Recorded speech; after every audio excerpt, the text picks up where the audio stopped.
He should be coming on any second. I think a lot of people are probably still asleep. I was thinking like, man, did I get it wrong? Because I logged in today. I don't know, it was like a few minutes to 10, and I'm like, oh, is today the day? I mean, today's the 4th. I was like, So it's so difficult to schedule anything, to do anything now, because there's honestly, what's the difference between Mondays and Sundays and Tuesdays and Fridays? All the days run together. Because I can agree with that, because I've found myself on multiple occasions going, what day is today? Because yeah, I mean, it's just weird, because I'm not used to being home like most people. And so I kind of forget, Friday and Saturday and Sunday and Monday is the same day. Well, it's all made up. Yeah. It's all made up. And it starts, I really start getting into the whole philosophical argument of, and feel free to counter that argument, that all that stuff we're talking about, Mondays, Tuesdays, July, August, etc., they're all an illusion, and they're all made up. And not to say they're not important, but the truth in reality is that it's always the ever-present now. Yeah, and I can understand that. The versions of now happen to, we measure now by, it's hot or it's cold or it's brighter or it's less bright. And that has to do with... That's funny, right? I mean, the way you're putting it, I mean, it is funny, but you can see it that way. I mean, I think they just did it more for mathematics. No, I think they did it more because if not, we would starve to death. Because when we figured out, look, these animals congregate in this place when the sun is in the sky here, or hey, it's better for us to plant crops during this time of year because when it gets colder out, we could starve to death. Yeah. So when mankind figured out that, hey, in order for us to survive, we need to coordinate how we do things as a group, as a collective, in order for us to collectively survive, then that changed the conversation.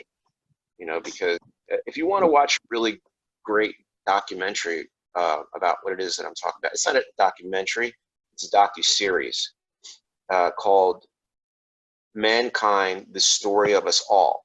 It's narrated by Josh Brolin. You know who that is? Mm-hmm. Yeah, it's Thanos, right? Yeah. He has a great voice, doesn't he? Yeah, incredible.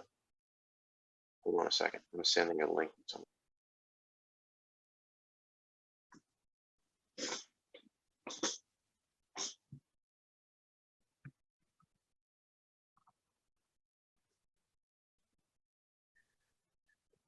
So basically, he takes you on a journey of mankind from when we basically started to stand upright in Africa to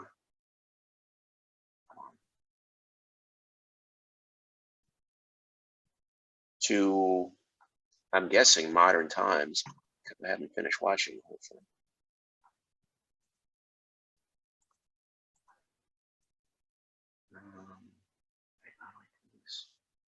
My friend said the link's not coming up on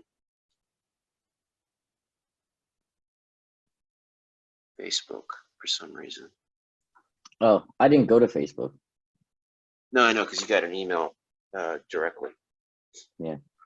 Hold on one second. Let me just refresh this on Facebook.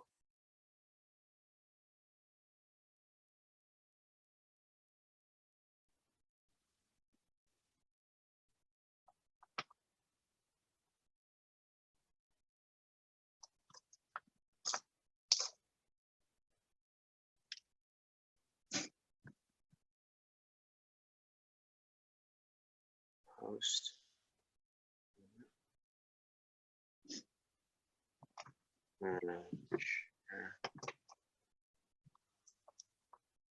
Three. Okay. How is that? Is that a little better? Hold on.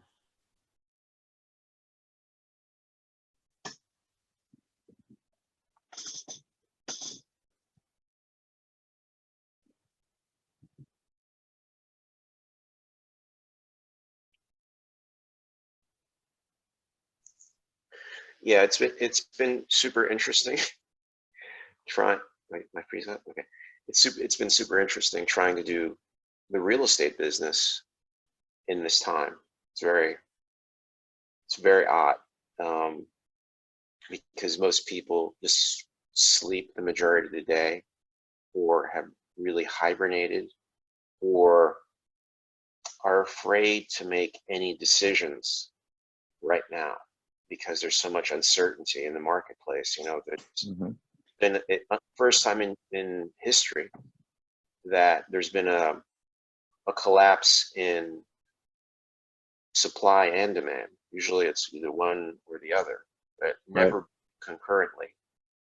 And um, what I find is that most people I talk to, like, I can hear the news in the background. You know, whether it's the CNN or whether it's Fox or some derivative of either one, or ABC News. And you know, it's fear porn. Yeah, And pretty much. yeah, so I think I watched the news late last night. I turned on, I think it was Fox, and Donald Trump was on doing like a town meeting with the vice president and Mnuchin, who's in charge of, is he in charge of the Fed? Not in charge of the Fed, the Treasury? I'm not sure. But he's in the cabinet, and he was saying a bunch of stuff that was interesting. And um, wasn't saying anything groundbreaking, really, as far as I can tell. Mm-hmm. Uh, so let's. No, he's not on here yet. Let me see.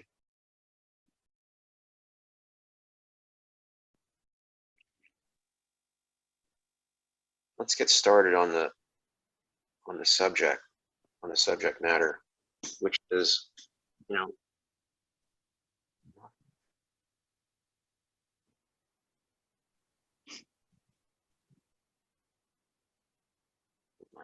he's saying he didn't get anything. So where do you want to start? Brother, it's all up to you. I mean, I want to answer questions. I want to, I want to be as productive as organically as possible. So Okay. realistically, yeah, I would have you, whatever you feel like is information that's valuable, because obviously that's what you're doing. You're providing value. Let's just go with that, because I always feel like pre-screen questions don't really make Yeah, it sense. I doesn't mean, work. yeah. So I Yeah, I mean, guess not only that. I mean, talk about the subjects that matter. Talk about what's right, right. just a So clean. here's how I see it, right? I see it like there's a people are going to have to make choices right now that, for, let's say, for whatever reason, they're not getting their government stimulus checks, which I haven't. I don't know about you. Did you I apply? haven't got mine. I haven't got mine. You're talking about for the business, right? PPP. No, just personal one. Oh, the individuals. I haven't gotten that either. I haven't gotten either of them. I don't think you have to apply. I think it's automatic. As long as you file your taxes, you're supposed to get it. So, No, I don't think I so. mean, yeah, absolutely. As a matter of fact, I know. Listen, my son got his. My son got his. I know a Yeah, few your people that son. got theirs. So, How old's your son? he's gonna be 20 the end of this month.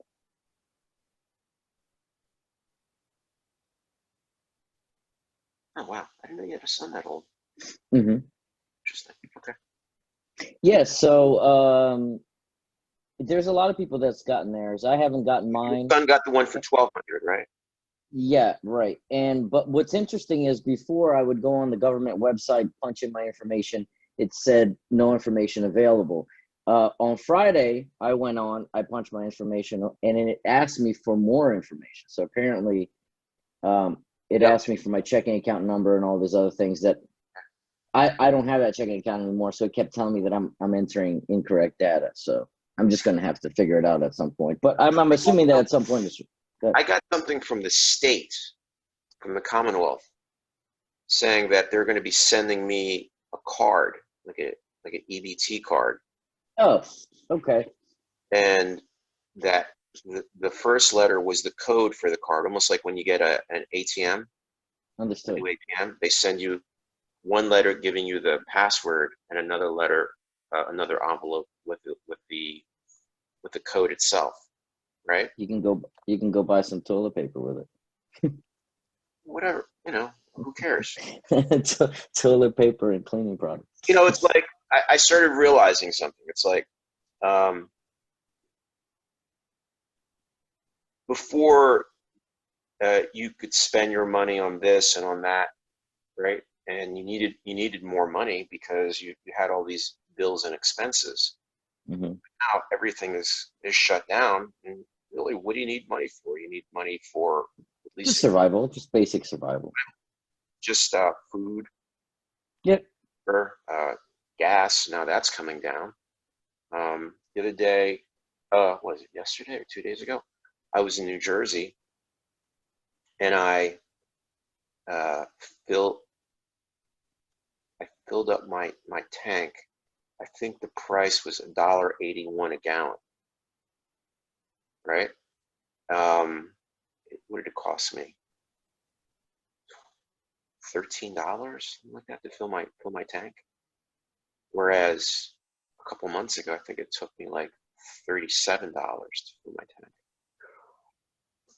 So how I see it is, obviously people's money is going to run out, right? If they haven't received their checks. Well, people's money has probably ran out. I mean, I'm sure there's a lot of people that are having a hard time budgeting. So, I mean, you have to, I mean, let's just kind of look at it in a whole. A majority of the United States, they don't cook as much as they should. So they're most of their money is really going towards feeding their family, I mean, listen, don't get me wrong, they cook, it's just they don't want to cook every day and so on and so forth. So I mean, that's really where the money's going, and it can go pretty quickly because I mean, I've been doing some simple math, and I mean, you can easily, I mean, for one person, if they let's just say that they don't cook, they can easily spend $75 by themselves. If they get two meals, two decent meals, Yeah. maybe three Unless they're if you eating include fast food. breakfast. Yeah, we're talking about, like, for example, I'll give you an example, right? Friday night, this was the first time that we haven't cooked in this house since the pandemic. So it was Friday night. Who are you quarantining with? Just family. It's Okay. just three of us. So it was the first time because I've been cooking every single day up until Friday. Friday we ordered food and it was $50. We got some barbecue. It was just one meal. That's just one meal. Yeah. $50. So right. if and that's and we didn't buy an enormous amount. We bought some wings and some other things. But if I would have done that 3 times that day, that would have been $150. Oh yeah, easily. Mm-hmm. Well, I guess my point in bringing that up is that people are may have to make decisions like, am I going to pay my bills, my credit cards that are due? Yes. Or am I going to eat? Correct. And so how I see sort of a couple of different factors, like what we talked about a couple of weeks ago, was that banks, more than likely, that are lending money for mortgages will increase the credit score needed to buy property while increasing the down payment. Now, whether that's whether that's just a temporary trend until the markets stabilize, or whether that might be a permanent trend, I don't know. You don't know. Well, there's a few subjects that are intertwined here. Okay. So let's start with January. So Okay. January, they changed the algorithm, and this was before the pandemic. Right. So it has nothing to do with it. So basically, what they did was they wanted to make a larger separation between those that aren't responsible and those that are responsible. Mm-hmm. And it's only a 20-point difference from the old algorithm, but if you're 640, Okay. if you're 640, right, which is 640 can pretty much, with enough documentation, they can pretty much get what they need. Mm-hmm. Okay. Now that 640 is down to a 620 or a 660. And that changes the game. We're talking about a 40-point swing. You know what I mean? So those that have, on-time payments but have a higher debt ratio, they will be bumped to 660. Those that have on-time payments but a few late derogatories, they will Okay. be bumped to 620. So they just widen the gap. This is before anything happened. This was news as of January, and it had something to do with the change in lending. Now, that was across the board, not just in the mortgage industry. That was across the board. That was for cars, that was for credit cards, and so on and so forth. So they wanted to say, if you've had some bumps in the road, not just carrying debt, for example, which is a big difference, Right. then we're going to bump you down, and obviously the other people are going to be bumped up. So there was already a separation there. That's just number one. I actually noticed that my score went up by like maybe 20 to 40 points, somewhere in there. Almost for no reason. Yeah. It just went up. Like nothing's changed. Here's the crazy part, because I know we've spoken about this before. I was paying down all my credit cards. So my total, I have that Credit Karma thing, right? Yes. And so I look at it least once a week just to see what's doing, right? And I looked at it, and I've been paying down my credit cards. You said the threshold was 35%, right? 30. 30? Okay, 30. So what's crazy is I got it down below 30, and my score dropped. Interesting. This is before the pandemic. And I was like, why did that happen? That's weird. It dropped by like 20 points, by like a lot, And I was like, oh, that's weird. I'm like, well, maybe it's just temporary. I don't know. And then I continued, making chunk payments instead of like the minimum payments, making big chunk payments. Sure. Healthy payments, right. So then I got it down. My total, I think, is around 23%. That's perfect. Now you're in the green. Right. So now all my scores are above a 7, right? Like 7, above a 720, I think. But now, even like there's this thing on Credit Karma where you can calculate, like if you pay this down this much more, the algorithm will increase your score by X amount of points. Sure. Right? Yeah. But even though, let's say, like I even did a like War Games on there, right? That even if I paid them off almost completely, my score really won't go above I don't know, 760. Right, because then they're just their algorithm switches to longevity versus short-term debt. So in other words, if I paid him down or almost completely off, it would take a while for the score to go into, to touch 800. How would that work? Well, I mean, it also depends too, in reference to what you have revolving, because if you don't have any loans or anything that are revolving, I mean, if you have a mortgage, that's good. My name. So all you have is credit cards? No car loan, no nothing. Car loan? No personal loans. I do have a personal loan, but it's with a credit union, and I think they don't report. No.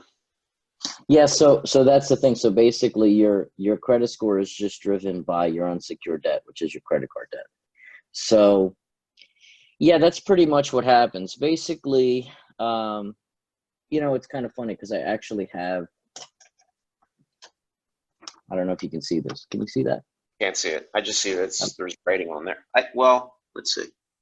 can you see Blue and the the yellow. graph? Right. Yeah, but I can't really tell So what it is. no, no, I'll explain it. So basically, so that's the algorithm. So Oh, 35% of it, right? So 35% of it is payment history.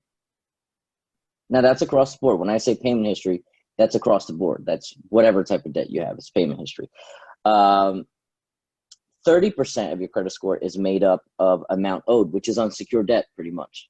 It's not secured debt. It's more unsecured debt. So, for example, if you have a mortgage and you've maintained your payments on a mortgage, for example, it wouldn't fall under this category because obviously that would be a high debt type of a product, versus something that you can control, which is revolving, which is a credit card. So basically, amount owed would be credit card. That's 30%. Length of credit is good for 15% length in a whole. Then you have to have 10% of new credit, which is like opening one account a year, pretty much. They consider that new credit. And then another 10% is if you're using all of them simultaneously. So if you have more than one, so if you have one mortgage, one car note, one credit card, boom, you hit all three. If you okay. if, after a year or two, if you don't open up a new one, it'll just decrease 10%. So you're saying that in order for, I'm using myself as If an you want to example. get to an 800, basically, right? If that's your goal, you said, you know what, Pedro, I want to be an 800. Yeah, I'd say, when's the last time you opened up anything? And you say 2 right. years ago. I go, boom, open something up. Okay. So I've been listening to this guy online. He's like a financial expert. He was talking about certain credit cards that are really good, like City City Double Rewards card. Oh yeah, It's that's great. It's great. It's a great card, and they yeah, give you cash back and everything. It's a cashback. great. It is. Yeah, Yeah, that is but a you good card. have a It is. pretty good credit score in order to even be considered for it. Because he said You do. You do. you're You rather do. difficult. 700. 700 or better.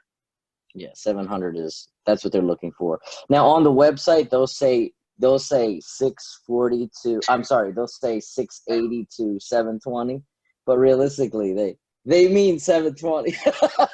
you know. Okay. Okay. Thing. Do you That's your remember? FICO 720. Right. So They now, go do by. you remember how when we started this conversation, I was saying that in January that there was a separation? Yeah. Okay, so now you can tell if somebody was a 700, they'll now be a 720. If somebody was a 680, they'll now be a Yeah, that's what 700. happened to me, and So I didn't so even they know why. can so they can put that on there and say, oh, we're looking between 8 or sort of say 680 to 720 because now there's been an increase. So and they're going to lean towards that person. And in everything that we just talked about, the ratios and everything else, they'll put that into play. So how, But that how is do that you is a very good card. That is a very good card. how do you see, whether it's credit cards, whether I mean any kind of lender, anybody that extends credit,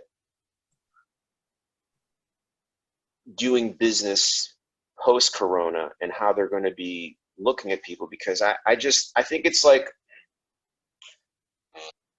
I'm looking at it like it's a fight, right? And you could say, well, I won the fight, but in a real street fight, in a real conflict, uh, people, even the person that wins, like let's say you punch someone in the face and you knock them out, and it looks like you won the fight, but what people might not see later is that you have a broken hand, So it's like, well, did you really win? No, well, Right. nobody Some gets out. bruises along the way. Nobody, Hmm. any conflict, nobody gets away unscathed, whether it's physically, mentally, or emotionally. There's a residue, and I'm looking at this like nobody's going to get out completely clean, right? And I'm willing to bet that there's going to be a lot of people that get a lot of dings and dongs on their credit.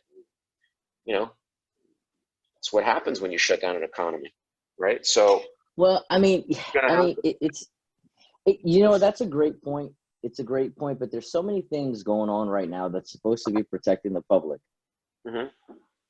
All right, which is that CARES Act. I mean, they released the CARES Act. Creditors realistically should not be reporting any kind of late payments, even if you are late. Okay. That's what's supposed to You don't happen pay at all. right now.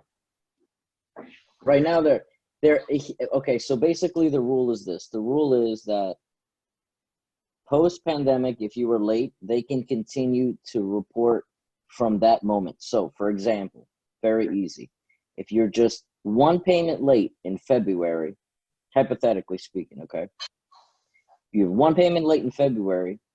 Even if you don't pay in March, you should still be reported as one late. If you don't pay in April, you should still be reported as one late. You understand? It should almost be frozen. There's a line of Is what it delineation says. between Right. February and March. Correct. So basically, and that's not to let people get away with it. It's to give them a chance, is what it is. Now, Okay. what they can do is they can report if you paid on time, but they cannot basically throw the dirt on top of the grave, if that makes sense. You understand? If you're digging your own hole, they can't constantly report you as late. They almost have to freeze your account until further notice, obviously, until they release the CARES Act from being in effect, and obviously giving that person a chance to catch up. I mean, there's a lot of people, like, basically, here's what's going to happen. So basically, our economy, in essence, it doesn't matter what the numbers are. Okay, we're back at 24,000 or whatever it was, 23,000 the other day. None of that. That's overall the NASDAQ. It was, I think it was somewhere the around stock market. Right, the stock market was at 20. That to me is completely fabricated. That makes it like it basically. That's like saying, "Oh, look, the casino's open." Right. I mean, those numbers are not real numbers, because when they start releasing, when these large companies start releasing their profit and loss, oh man. Yeah. Oh, listen, if anybody's watching this video, get out while you can. Yeah. Well, I've been out buying gold and silver. So if you or any of your friends need a source for gold and silver, like physical gold and silver, let me know, because I'm out in the street, finding it. Let's just say that. You have to. Yeah. You have to. Because But, what Americans aren't used to is that it is, and I guess you're Portuguese, so you may understand this, but or not. I don't know. But I'm from Argentina, so I'm nervous when it comes to the dollar. Same way Argentines should have been nervous when it comes to their peso, and with the effects of devaluation, the effects of currency controls, and people think, oh, that could never happen. But bank holidays can happen. it truly can. Because they have. There's a historical precedent for it, and if you have your wealth denominated in dollars, well, I don't know what to tell you. I mean, it could be a very, very scary proposition.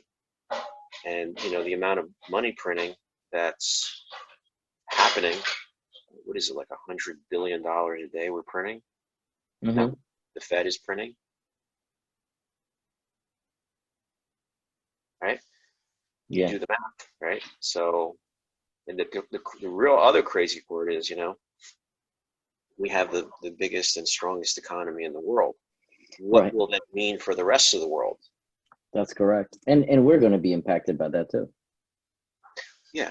We're, like I said, people say, oh, United States is, safe and this and that. I go, okay, well, I look at it a little bit differently.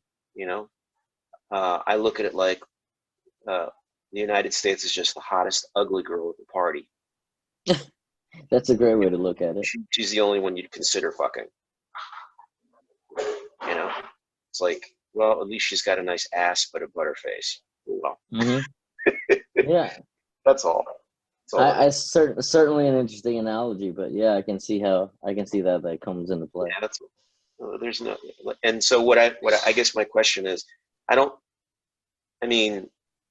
what you're saying is that they're not allowed to report you. That's correct. Okay. So basically, all that And then also means make it more is difficult for them to, like, let's say I want to do what you said and try to raise my score by applying for credit line or something like that, or credit card.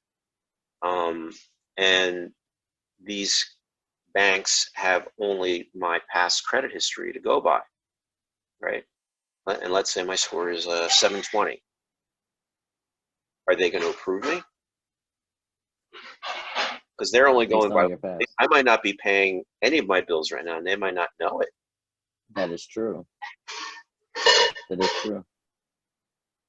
That is true. You know what that is? That's a recipe for bankruptcy. The recipe for bankruptcy of the banks, or Yeah. recipe for bankruptcy No, for I'm their. saying it's for individuals. I mean, think about it. Let's say somebody's like, you know what?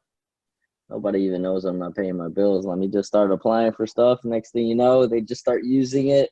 And, when the time comes when they're ready to make that payment, they can't make it. Now, you have to understand something. Basically what fills in that gap is you do have to tell your creditors. I mean, that's the only thing that you have to do. You can't just all of a sudden go, I'm not going to make my payment, and not tell them that you're not going to make your payment. They need to be aware, and that's when they enact the CARES Act, which basically freezes your ability to So you have to engage with them first, and pay. then Yes. got it. Right. Okay. I mean, because if you just don't pay, then it's going to be business as usual. You get what I'm saying?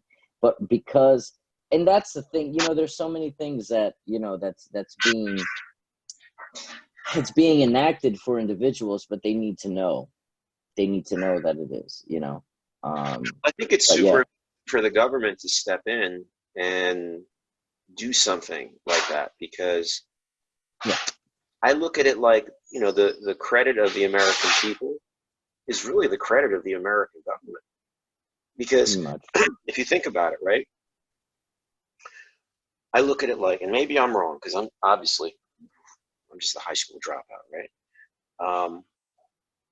But given the fact that our currency isn't backed with gold or silver, right, it's just based on confidence. Yeah, it's based on confidence, correct. And not only the confidence here domestically, but the confidence of the world and how they even see an American. So if you're an American, right, and you go to travel to, I don't know, Brazil, right? Um, their view of you is, because you're an American, automatically they presume a lot of things about you, including that you have good credit and that you have money, compared to like a Brazilian. Does that make sense? Sure. And so that, like, there's this whole perspective about us as Americans, and it's a thing that we can trade off of, both here amongst each other, because whenever you meet someone, I think on some level, if you have an awareness, you probably presume that they have money to pay you, or they have enough credit so that if it's you're buying or selling an asset that involves credit, they can respond, or someone will lend them money to do business with you, right? Mm-hmm. But without that, and if we go back to just cash and stuff like that, like, what the values of things will fall like crazy. It's all based on confidence. Right. That's when basic commodities just shoot up because Right, people are only buying the things that they need, right? right. That's correct. And also, what happens when everybody's buying the same thing and we're printing money like crazy? Isn't that a recipe for hyperinflation? I mean, certainly. I mean, you have the recipe for it, but obviously in their mind, they're thinking that everything is under control because the economy was moving in a direction, in a positive direction, and that's why we had all these reserves and we had all this oil and we had all these things, just because everything was moving in a positive direction for a pretty long time, under the administration that we have now. And obviously, I'm talking about in terms of the economy. Everything else is obviously is a different subject. So with that being said, it's the reason why they've been able to do things like enact the CARES Act, bail out companies, send money to individuals. I mean, it's there. Obviously, if this would have came during an economic downturn, we would be in a lot of trouble because they may bail out certain companies like they did back in '08, but they wouldn't be handing out checks and other things for companies to continue their payroll and so on and so forth. So it is a different time, but you have to look at it in a whole, and you have to put all these things in perspective. And you obviously, individuals like yourself and I, we have to take advantage of what's available, but at the same time, we can't. This isn't a time where we put the horse blinders on and just look in front of us and say, you know, what I'm seeing on television, that's the only thing that I'm going to go by.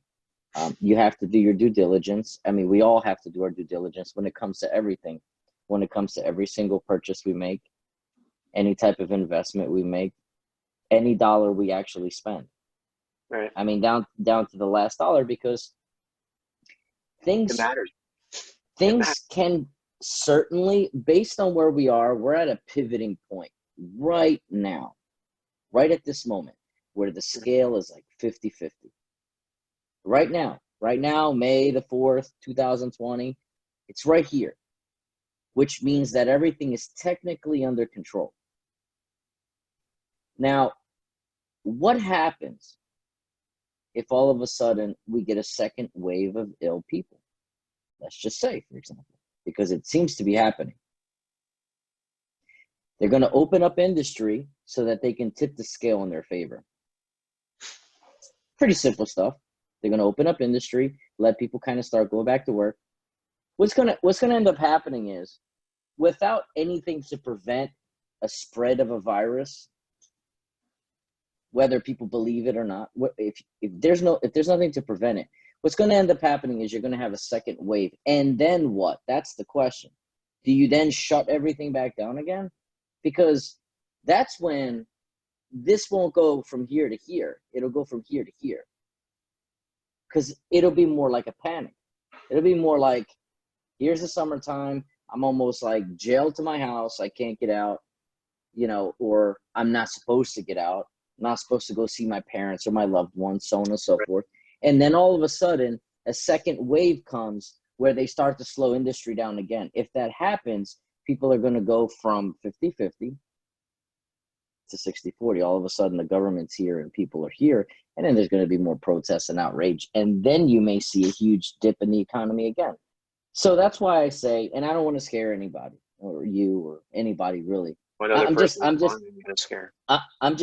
I think what you're doing, you're speculating and saying, well, what will you do in case this happens? This is a chess match, my friend. This is a chess.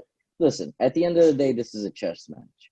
Whether you have $1,000 in a bank, $10,000 in a bank, or $100,000 in a bank, you're going to live your life based on that. You've been doing it. You get what I'm saying? So yeah. I'm talking to everybody in the entire span. Be careful. Don't spend frivolously is all, temporarily, until we start to feel like there is some sort of normality. And it's going to take a lot longer than just some news. I mean, you and I both know humans in a whole are habitual creatures. And now all of a sudden we see people wearing masks. Right.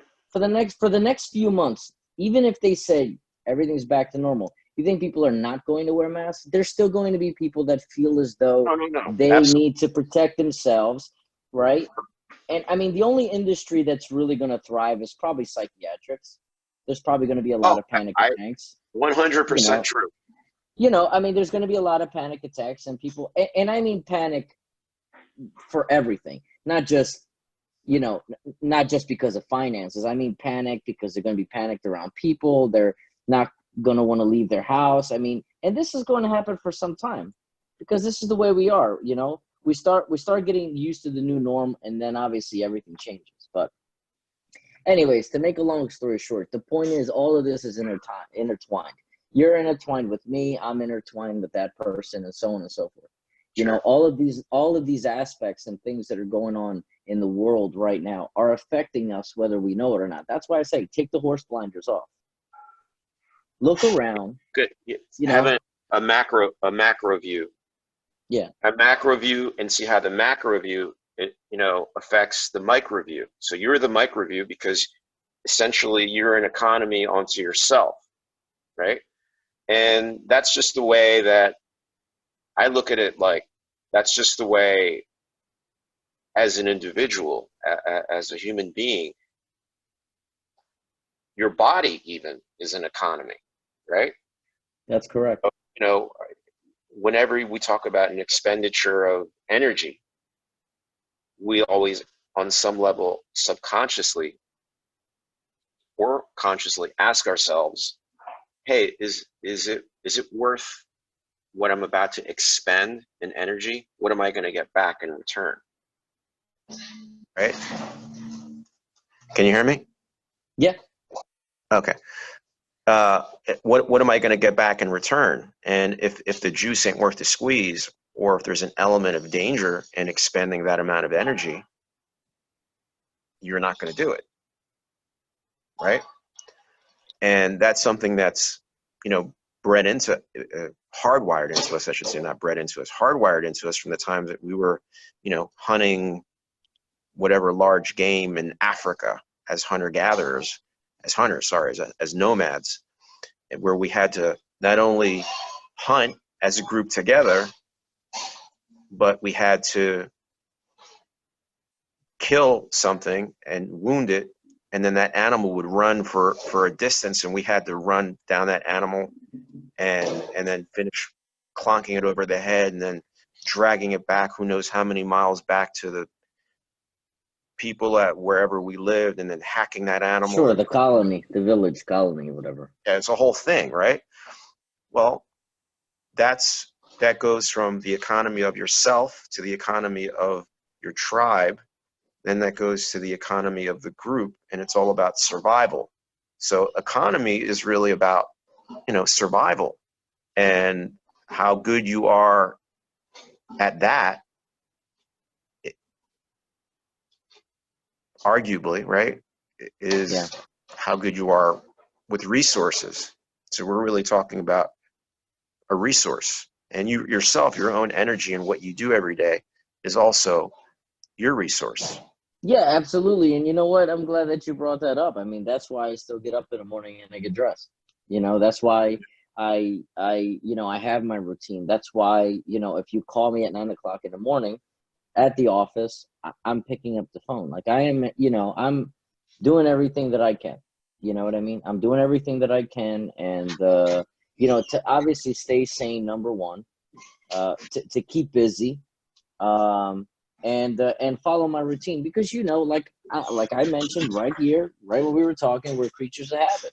Right. If your body stays at rest, you then become a restful person, But if you wake up, I mean, listen, it was different before. I woke up at 5, I went to the gym, I did my thing, I came home, and then I went to the office. Now I don't wake up at 5 because I don't go to the gym, but I'm still up at 6 in the morning, 6:30 in the morning. I'm making my coffee, I come down, I check my emails, I start responding. I still have my routine. Like I'm not, you know what I mean? And that's very important. So when does your phone start ringing from your past clients or new clients generally? And what are they saying to you? Oh, really? Okay. Yeah. So what is it that your clients are calling and asking you, and what's your advice to them? Well, it's very interesting. This has been obviously a time that I've never lived through. I mean, I'm living through it now. It's so unprecedented. The things that I'm hearing. Are you there? Can you hear me? Yeah. So the things that I'm hearing is, you have literally, like, you have two cliffs. Literally, you have one cliff where the person is like freaking out. I don't know what I'm gonna do. I don't know how I'm gonna pay my bills. I don't, the whole 9 yards. That's the one side, and then the other side is business as usual. Like nothing is going wrong. or business as usual. Oh yeah, you know what? I'm looking to buy a house, and I was Send them to sometime me. in August. Yeah, no, I'm saying I'm looking to buy a Sure. house sometime in August. I have a few bumps and bruises. You Okay. know, you mind taking a look at it? Yep, take a look at it. Yeah, we can certainly adjust this. Takes you about 90 days or so. You should be fine. Should be back in action, and boom, like nothing's going on in the world. So the good thing is that the people that are on this cliff right here are the people that are, about to jump, you know. Right. I explain to them just like you can explain to anybody. We're all going through this together. Right. It's not just you. Don't feel like it's an individual thing. You didn't do anything wrong. This is Right. this has been mandated from the top. We're all at home. Okay? It's not just you. It's okay. Things are going to get better. And it's the Like I world. said, It's the right. world. Yeah. And Not just and like that's why here. yeah, and that's why I say to them, to all of those people, right now, you're very fortunate to be in this country where the government has said, Oh here's yeah. all of these things that we have in place. All you have to do is just exercise them. Here you go. Call your creditors. Tell them, listen, I have no money to pay you. No problem. They'll freeze your accounts. Right. It's okay. It's okay. It's not, Yeah. it's okay. You can do that. It's not your Um, fault. Right. It's not your fault. It's okay. That's why I say that we're very fortunate. I'll give you an example. Most of my family doesn't live here. As a matter of fact, very little family I have here. You live in Portugal, Okay. right? Well, they live Portugal, France, and also South America. What, So where, Brazil? I actually know Argentina. Oh, really? They're in Argentina. You never Yeah, told me I that. have. Yeah, because honestly, I've never met that side of the family. I mean, I've met my grandmother's brother that moved there and had a whole colony, you know, And that was but from Portugal. that's from Portugal directly. Yeah. Okay. So, anyways, to make a long story short, the point I'm trying to make is in France, for example, I have a large family there, and obviously, you know what's going on in their country. I mean, they literally are on lockdown. No, I They- don't know. They're on they're on martial law. Like you can't leave Um, your house without filling out a paper to give you permission to go to a local grocery store. You get what I'm saying? And then it has to go through the channels, and they have to take it with them. And no, you're not going to go to Whole Foods or to Jersey to get liquor. No, no, no. You're going to go down the street to that Walmart. You know what I mean? For example, or that grocery store, because that's your local grocery store. You're going to pick up what you need. You're going to come home. The only time that you can leave your house is in an emergency. So basically, you have to go to the hospital. You understand? And you yeah. get rushed to the hospital. Otherwise, they have everybody quarantined just because of the massive amount of deaths that they've had based on their population. Make sure that we are on the same page here. Not because they've had massive amount of deaths, but based on their population, based on our population, they've had a lot more than we have. Yeah, And we have 350 million it's residents or death, whatever, deaths per 3.4 million. capita. Death per Right. capita. So, and then obviously there's bordering countries. Now, why is France going through that? Because they border Italy. Yeah. And Italy And is the Spain. concentration. And exactly. And Yeah. Spain borders Portugal and so on and so forth. Okay? So that's why you have that cluster of that. But anyways, we're on quarantine. You can leave your house. Yeah, I'm going to leave in a couple of minutes for an appointment. Technically, we're still in quarantine. We've been on quarantine. Now, I'm not going to say that I have not limited the things that I've been able to do or that I'm doing outside. I don't really need to leave. I don't leave. But what I Most do of your is now, most of your business arguably was over the phone, online, and very little in person. well, no, I would say it's about a 60-40. It was 60-40. People still like to come in. But anyways, the point that I'm trying to make is what I do now is I take a day during a week or what I've been done or 2 days during a week. And when I have to leave, I just put it on the list. And then I just go and I address everything for the next 4 or 5 hours so that I don't have to leave for the next three or 4 days. Anyways, we just all have to, we just all have to be very smart during this time. That's all it is. But I call it, it's like being in jail, really. It's like you know you're you know going to what? have to do. That's a really good way to put it. Yeah, all right, let's say you get sentenced to a year in jail. And so there's nothing you can do about it, you know, and I think just like anything else, when you get like bad news, right? Someone died. Well, there's stages of grief, right? There's denial, there's depression, and then at the end there's acceptance. So finally, when you get to that stage where you go, all right, well, I know I'm going to do a year, or okay, I know this person's dead. I've accepted that. I've moved past all the negotiating and woulda, coulda, shoulda. Okay. So now I need a plan. And what do they say when you go to jail? Either that you're going to serve time, or you're going to make that time serve you, right? And I have a friend of mine that works with me, and he just got he got indicted. And right before the virus happened, like end of December, beginning of January, he went to federal prison. And he's up in Allentown in the mountains. And he went in at like 225, 230. Now he's down to 190. Quit smoking, quit sugar, works out as much as he can. He was working out a lot more before, because now at the federal facility, they have him in lockdown 22, 23 hours a day with people in his cell with a mask on. So all in all, things aren't so bad here, right? And, a lot of people, especially older ones in the prison, want to file motions to get out because they are releasing prisoners, right? But the wardens, Bill Cosby. But is he in there with Bill Cosby? I'm not sure. He's in there with Bernie Madoff's accountant. Free Bill Cosby. So the warden's position is, look, you can apply to get out. You can do whatever you want, but you're actually safer in here. Most of the people in his prison are from New York, right? The warden's position is like, well, we don't have any cases of corona in here, right? And so you're safer in here. You got 3 squares a day, and just do your best and just do your time in here. And also he says, well, let's say you do get out.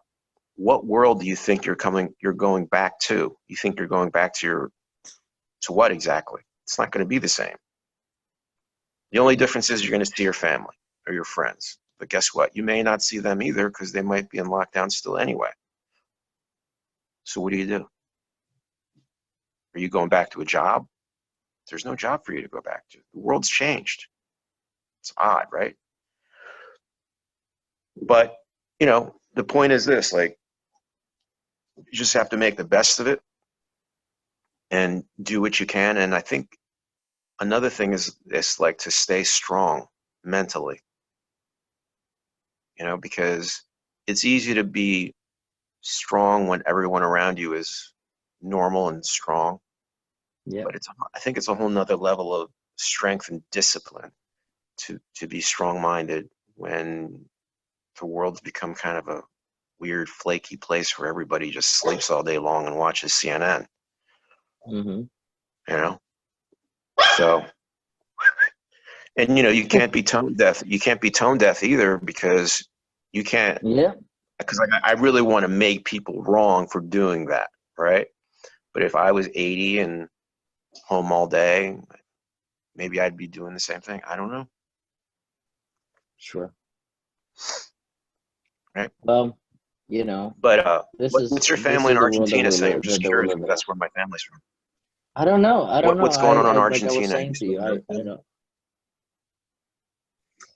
don't. I haven't heard anything too crazy. I mean, they don't have any crazy cases. I mean, they've been dealing with it. I mean, realistically, their biggest problem is the fact that inflation. Their inflation. I mean, that's not really immigration is the biggest problem right now. Immigration in Argentina is the biggest problem?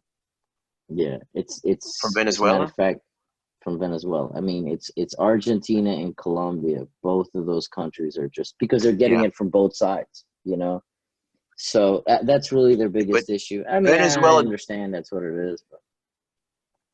But Venezuela doesn't connect to Argentina, does it? It's Chile, No, they Paraguay, don't, but they're Brazil. still trying. Right. But they're They still just trying still to get go in in. there from yeah, because they don't really want to go to Brazil. It ain't any better in Brazil. Plus the language is different. Yeah. They I just was keep watching migrating until they I, I was watching Vice News on Showtime last night, and they did a report on the border of Paraguay, Brazil, and Argentina. And there's a river Mhm. that sort of runs also there. And a lot of so what happened was the drug gangs of Brazil basically have taken over Paraguay. They have a lot of cash. They've basically corrupted the government at all levels and set up and they're more organized. They basically co-opted their drug gangs. Not only that, but they infiltrated the prisons. So the prisons have become basically a way of indoctrinating new people from Paraguay into their drug gangs. So they're basically it's basically a collapsed narco state, worse than Mexico, because there's not even in Mexico, at least they're pretending they have something called a government, and it's not a narco state. yeah. But that's essentially what Paraguay has become, both for the distribution and the making of any drugs and growing marijuana, which in Latin America is still illegal, and also has become the jump-off point to get more drugs back into Brazil and get them into Argentina and also other countries that border that country as well. So It's crazy, man. They literally have. I mean, they all of South America can. I mean, there isn't any resource you can't get in South America. well, there There used to be isn't a one saying resource. They can be so self-sufficient. They can cut themselves off from the rest of the world. completely. Literally, they can be so self-sufficient, and not only that, and have more than they need. It's incredible. It's incredible. Okay, well I mean, there used to be a saying, "Oh, he's as rich as an Argentine." You ever heard that saying?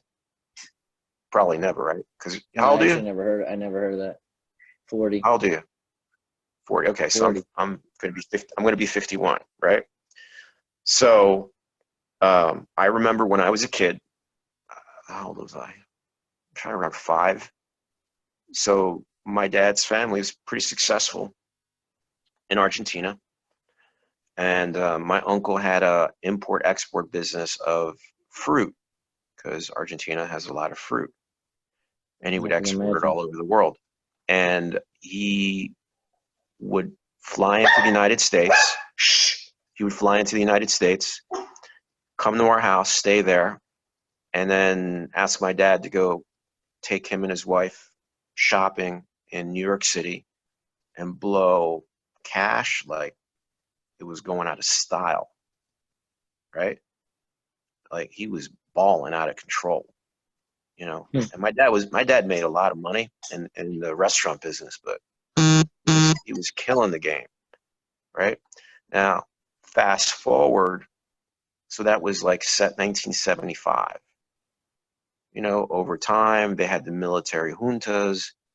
They had they defaulted, I don't know who knows how many times on their loans to the IMF and the World Bank.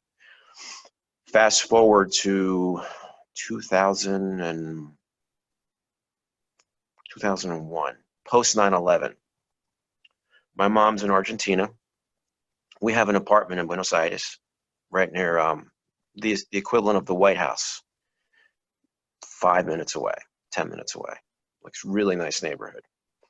So my mom was in Argentina for a couple months. I missed her. I wanted to surprise her. I flew in, and my plane landed at Ezeiza 5, 6 in the morning.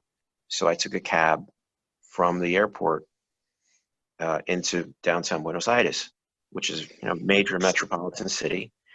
And I Hmm. saw people standing in lines, long lines.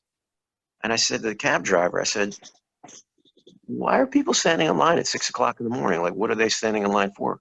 He goes, oh, they're standing in line for the bank. I said, your bank's open at 6 o'clock in the morning here? He goes, no, no, no, they open at 9. So why are they standing in line at 6? He goes, so they can get their money. I go, I don't understand. Like, why don't they just go to an ATM? He goes, because you can only take out a smaller amount of money through the ATMs. They have what's currency control, right? But if you go to the window, you can take out more money, not significantly more, but more, right? Mm-hmm. And I said, well, what's that about? He goes, oh, this thing called el corralito. You know, our peso collapsed against the dollar, and there's a shortage of dollars, and So people go and they buy dollars, or they take triple out dollars. they take out their money denominated in their peso, and they go onto the street and they exchange it for dollars, right? Because their money, because of the inflation, is kind of Sure. worthless. So hopefully none of that shit will happen here. But Yeah. we're just people just like they are. They're not any dumber or smarter than we are. Yeah, absolutely. They're Arguably, just used to a different system too. they're a lot smarter because of this and less complacent. It's the complacency that, got people in short You pants know, over there. America. This is all like the bubble way of living. It's the bubble. I'm not saying, again, don't get me wrong. I'm not saying that it's bad or good. It's just, Perception. know, We live inside of Americans a are very perception. Americans are very trustworthy. They're very Very. trusting, meaning that we easily give our information. I don't necessarily mean cash. I'm just saying we easily give our information out, our phone numbers, social security numbers, or oh yeah, I need this service. I seen something on the internet. Yeah, I need this service. I call them up. Oh, here's my credit card. Like, we're very trusting. You get what I'm saying? Yeah. In other countries, it just No. doesn't happen. No. Like, you want my numbers? Oh, no, I can't give you my numbers. You know what I mean? I need to research your company. I need to it's a little different. That's why they like that service that Facebook owns. What's that called? The one that they use, and mainly in Latin America. It's not Snapchat, not Instagram. But what's up? You know that program that Facebook owns. Like, they don't talk over the phone. Yeah, WhatsApp. It's like, It's called WhatsApp. WhatsApp. They use Yeah. WhatsApp for everything because Yeah. at least that's the person you're dealing with, because they had to have an account and they have to verify. Yeah, they like that. And guess what? In Argentina, along with some other Latin American countries, have the highest adoption rate for Bitcoin. I learned this morning that even like, so for example, the rate of Bitcoin right here is about 8,700, right? Yeah, I think it is. I think it was right around there yesterday. Right, but in Argentina, if you want to buy Bitcoin, it's 12,000. Interesting. Why is that? Is it just because of it's but $12,000 though, or 12,000 of their money? Dollars. You got to pay in dollars. There's a whole underground economy in Argentina because of their lack of confidence in their politicians. I don't know why. It's funny. My cousin came here from Argentina to visit, and my mom and dad were like, "Hey, why don't we take him to Miami?" This is years ago, not that long ago, but a couple years ago. I said, "All right, let's go." So we all took a little family trip to Miami, and he's like, "Hey, I want to go to a mall," because it was like raining, right, that one day. So there's this mall called Aventura, right close to where Tiago lives. Super high-end mall. Like, you walk around and there's women with like little fancy dogs with shoes on the dogs. Like that's mental illness. They're very bougie, right? There's a like a Ferrari dealership inside the fucking mall, right? So, I'm walking around with my cousins next to me, and we hear these families, beautiful, handsome man, handsome woman with kids, super well dressed, well groomed, and shiny, like beautiful family, speaking in Spanish. But, we notice they're speaking in Argentine Spanish, and they have all these bags. They've been shopping like crazy, all of them. And I noticed my cousin has a look on his face like, what the fuck? I go, hey, what's the matter? He goes, that guy over there, along with his family?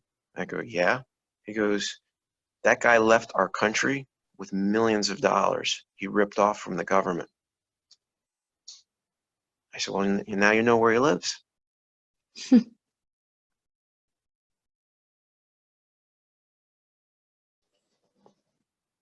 And that's just one that we saw. How many other ones from Argentina, from Brazil, from Chile, Yeah, sure.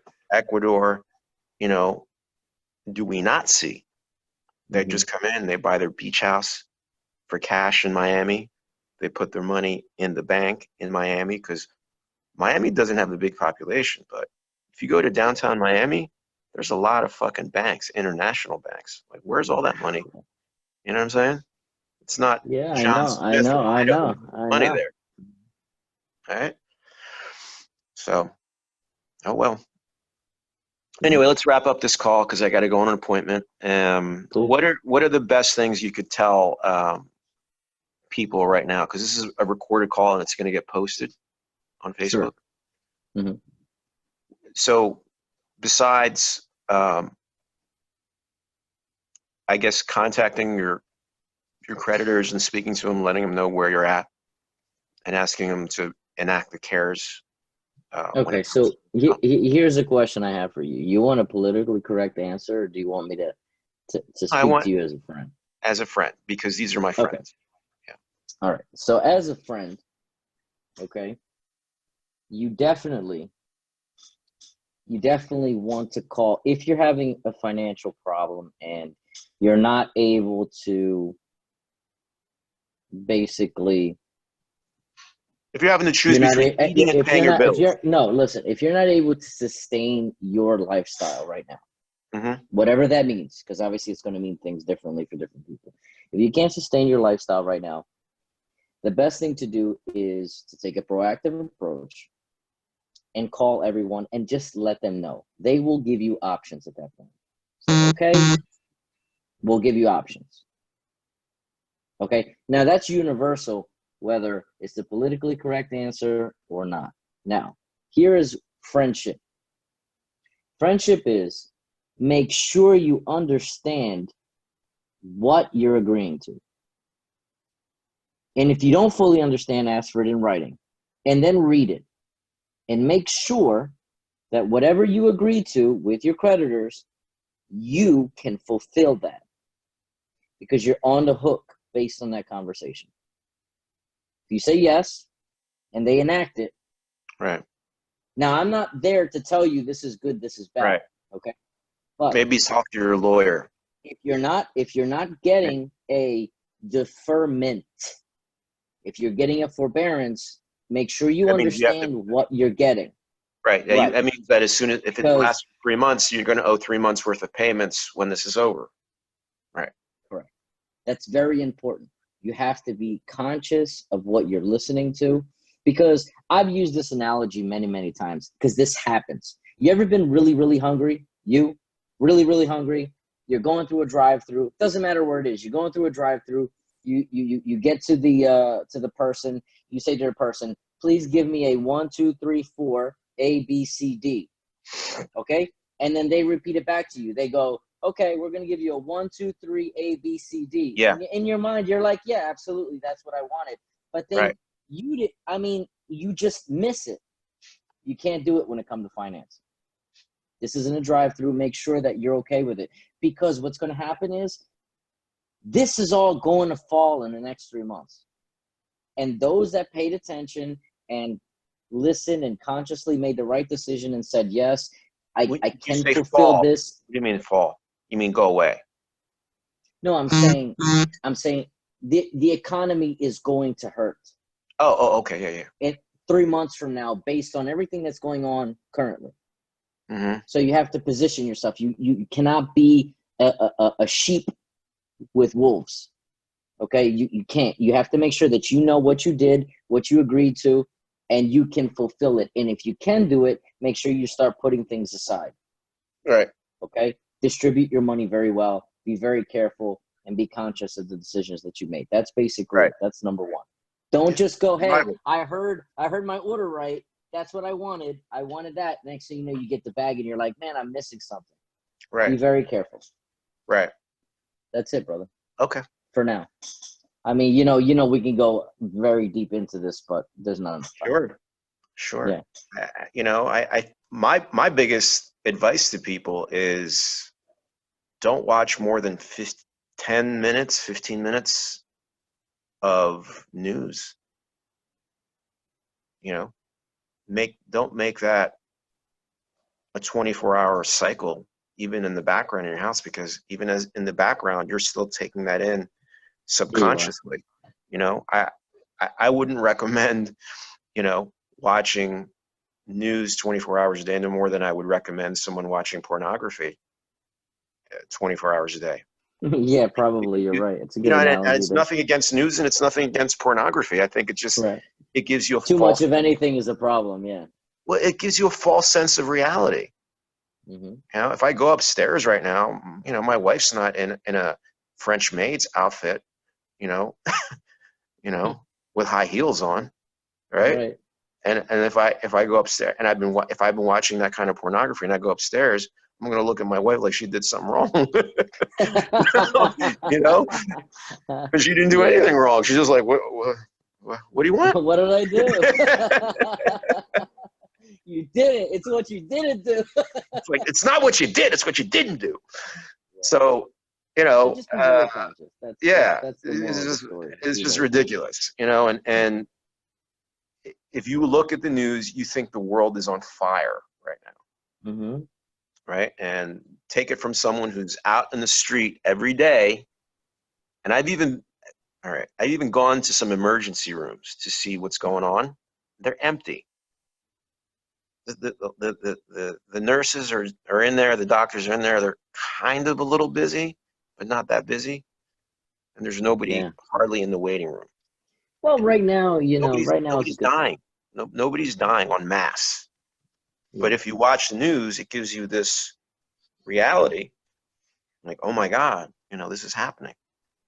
I even have a friend that lives in New York, right across the street from Central Park and Mount Sinai, okay, which is supposed to be one of the hotbeds in the country. Would you agree with that? Like they built a hospital in the middle of Central Park. When the fuck does that ever happen? And that's his backyard for his kids. And he's like, they're actually going to start taking it down. They've already taken down some parts of it. And he has neighbors who work in Mount Sinai in the hospital, doctors and nurses. And he goes, what's going on? He goes, I'm not busy at all. Matter of fact, some of them gotten laid off, furloughed. So you tell me what's real. That's boots on the ground. Mm-hmm. So is the world on fire?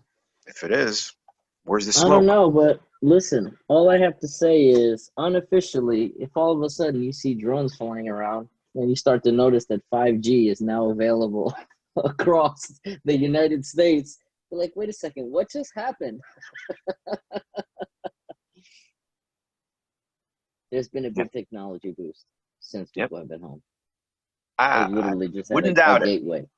I wouldn't doubt it.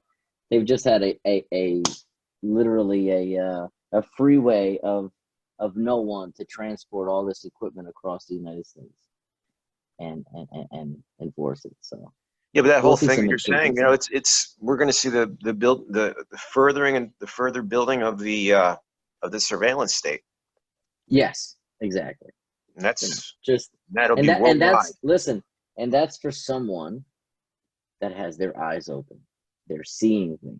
They took the blinders off. And I'm reading about things that I find very interesting, and I see all these spikes in the markets and certain things, and I'm like, wait, I don't get it. That's where the And then money's you going. start to look in, right? That's where you Towards start to growth. look into it.